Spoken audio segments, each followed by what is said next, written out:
थे? महात्मा बुद्ध के अनुयायी कई गो थे? अनुयायी थे दो गो। कौन कौन? पहला थे आनंद और दूसरा थे पाली। ये दो गो शिष्य हुए जिसको बहुत मानते थे। कौन? महात्मा बुद्ध की ज्ञान की प्राप्ति कई वर्ष का अवस्था में हुआ था? अच्छा, तपस्या कौन सा वन में? अच्छा, ज्ञान की प्राप्ति कौन सा वृक्ष था? इसमें ये जो महात्मा बुद्ध थे इनके दो गो शिष्य था, आनंद और कौन? सबसे ज्यादा आनंद को मानते थे। किसको मानते थे? आनंद के कहने पर ही बौद्ध धर्म में महिलाओं की प्रवेश करने का नियुक्ति दिया गया। ठीक है, तो क्वेश्चन पूछेगा कि बौद्ध धर्म महात्मा बुद्ध के कौन सा अनुयायी था जिसके कहने पर बौद्ध धर्मों में महिलाओं को अनुमति दिया गया? किसके कहने पर? आनंद के कहने पर बौद्ध धर्म में महिलाओं के प्रवेश की अनुमति दिया गया। बौद्ध धर्म में महिलाओं की क्या किया गया? महिलाओं के प्रवेश की अनुमति दिया गया। प्रवेश के अनुमति दिया गया। तो क्वेश्चन पूछेगा कि बौद्ध धर्म अपनाने वाली पहली महिला कौन थी? प्रजापति गौतमी। ये कौन थी प्रजापति गौतमी? मौसी कहिए, बोला जाता है एक माँ भी, सौतेली माँ। और उसके बाद दूसरी महिला कौन थी? अम्रपाली। तो ये महिला कौन हो जाएगी? पहला महिला प्रजापति गौतमी, दूसरी महिला। में पूछेगा कि बौद्ध धर्म अपनाने वाला पहला पुरुष कौन था? पहला था, पूरा नाम है उसका तप्तयु मलि। क्या नाम था? अगला क्वेश्चन है कि क्वेश्चन बताना है कि कौन से राजा के कार्यकाल में महात्मा बुद्ध को देवता का रूप दिया गया? और राज शासक कौन थे इतिहास के जिन्होंने अपने कार्यकाल में इनको देवता की उपाधि दिया गया था? याद है? कनिष्क वंश के संस्थापक कौन थे? कुषाण वंश के संस्थापक थे कनिष्क। ठीक है, संस्थापक कौन थे? कनिष्क। कनिष्क जो थे अपने, जब इनका राज मतलब जब ये गद्दी पर बैठे कब? 78 ईसा पूर्व में। ठीक है, तो गद्दी चलिए यहाँ कुषाण वंश को एक्स्ट्रा क्वेश्चन पढ़ा रहे हैं। क्वेश्चन पूछेगा कि कुषाण वंश के वास्तविक संस्थापक कौन थे? कनिष्क। और ये गद्दी पर कब बैठे? जब ये गद्दी पर बैठे तो एक कैलेंडर चला। कौन सा कैलेंडर? शक संवत चला। क्वेश्चन पूछेगा कि शक संवत कैलेंडर कब चला था? तो 78 ईसा पूर्व में। अब क्वेश्चन ये बताना है कि ये जो कनिष्क थे इन्होंने जब गद्दी पर बैठा तो इन्होंने महात्मा बुद्ध को देवता की उपाधि दे दिया। किसको? महात्मा बुद्ध को क्या दे दिया? महात्मा बुद्ध को देवता की उपाधि दे दिया। समझ में आ गया? अगला क्वेश्चन ये बता, अश्वघोष की एक पुस्तक है, उसका नाम क्या है? अश्वघोष की पुस्तक का नाम क्या है? बुद्ध चरित्र पुस्तक किसका है? बुद्ध चरित्र पुस्तक को बौद्ध धर्म का रामायण कहा गया है। क्या कहा गया है? बौद्ध धर्म का रामायण कहा गया है। ठीक है, बाकी बहुत सारे पुस्तक पढ़ाए हैं। अश्वघोष समझ में आ गया? ये अश्वघोष की जो पुस्तक थी बुद्ध चरित्र, इस पुस्तक को बौद्ध धर्म का क्या माना गया है? रामायण। क्या माना गया है? जैसे भारत का सबसे महाकाव्य, बड़ा महाकाव्य कौन हो जाएगा? ऐसे इसको उपाधि दिया गया है, लेकिन ये उतना महाकाव्य नहीं है। सबसे बड़ा महाकाव्य बौद्ध धर्म का कौन सा हो जाएगा? याद है? त्रिपिटक। बौद्ध धर्म के सबसे फेमस पुस्तक कौन है?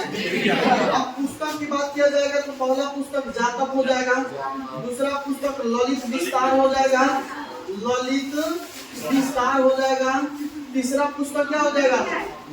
तीसरा पुस्तक अंगुत्तर निकाय, अंगुत्तर निकाय। और चौथी पुस्तक कौन सी हो जाएगी? त्रिपिटक हो जाएगी। कौन सी?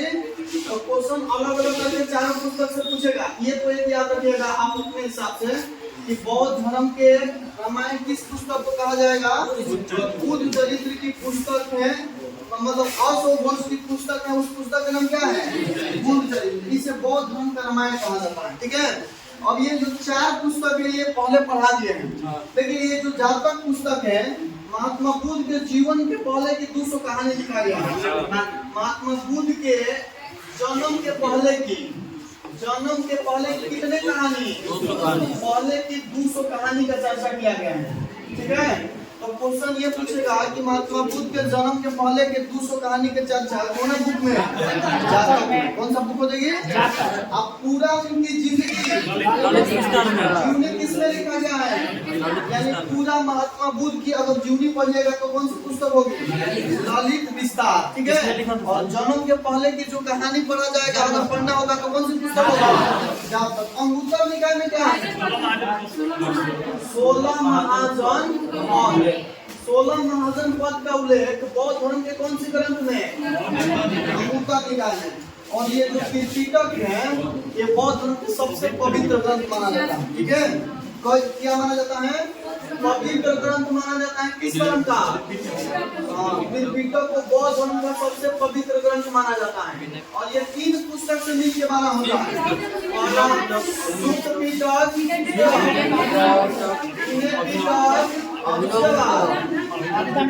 अभिधाम। ठीक है। समय पिटक लगा दीजिएगा। पिटक समय हो गया। बोलिए समझ में आ गया? बुद्ध की पहली मूर्ति किस शैली की थी? मथुरा शैली की थी। कौन सी शैली थी? मथुरा शैली। अगला क्वेश्चन, महात्मा बुद्ध के अधिकांश मूर्ति जो था वो किस शैली में था? महात्मा बुद्ध के अधिकांश मूर्तियां किस शैली में था? याद है? गांधार शैली। कौन सा शैली? मूर्ति कौन सी शैली हो जाएगी? सर्वाधिक मूर्तियां किस शैली? अगला क्वेश्चन होगा, एशिया एवं भारत के सबसे बड़ा, भारत के एवं एशिया के सबसे बड़ा, एशिया के सबसे बड़ा बौद्ध मठ कौन है? याद है? बौद्ध मठ तवांगो मठ है अरुणाचल प्रदेश में। कौन सा मठ है?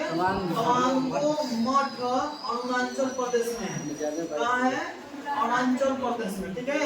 और ये विश्व में भी दूसरा आ जाएगा, विश्व में दूसरा। लेकिन क्वेश्चन पूछेगा कि विश्व के पहला सबसे बड़ा बौद्ध मठ कौन है? विश्व के सबसे बड़ा बौद्ध मठ कौन हो जाएगा? याद है आप लोग को? पोतला महल। पोतला महल समझ में आ गया? पोतला महल का ये कहाँ है? तिब्बत में था। कहाँ में था? तिब्बत में।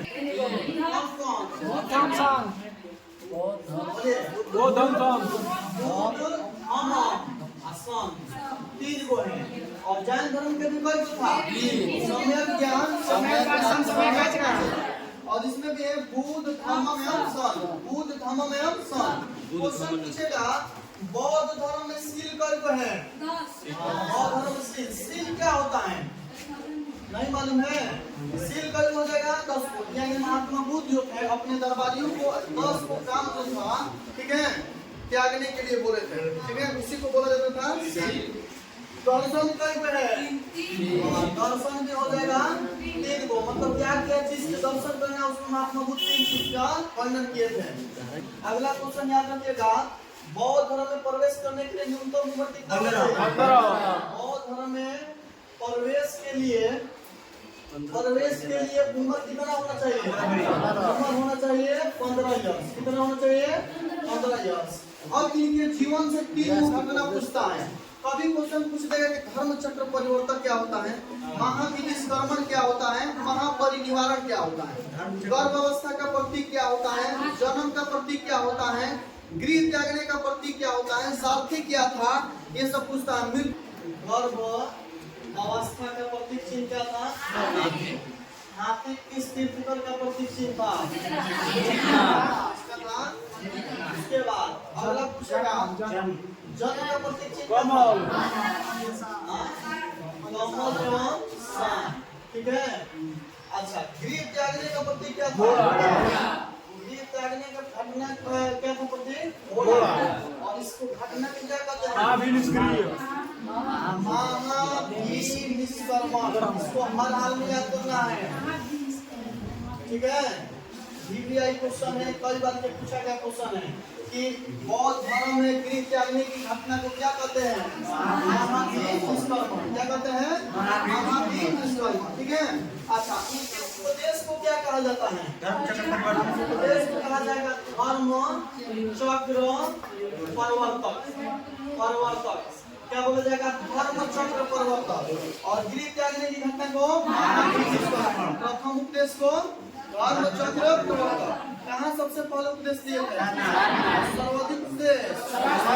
उसके बाद हो गया इनका सारथी क्या था? सारथी क्या था? चाना। घोड़ा का नाम याद है? क्या हो जाएगा? घोड़ा कौन हो जाएंगे? पंथ। अगला बताइए, मृत्यु का प्रतीक क्या था? मृत्यु का प्रतीक अस्तु। इसको क्या कहा जाता है? मृत्यु का मतलब कहा जाएगा महापरिनिर्वाण। क्या कहा जाएगा? महापरिनिर्वाण। ये तीनों क्वेश्चन पूछा जाता है।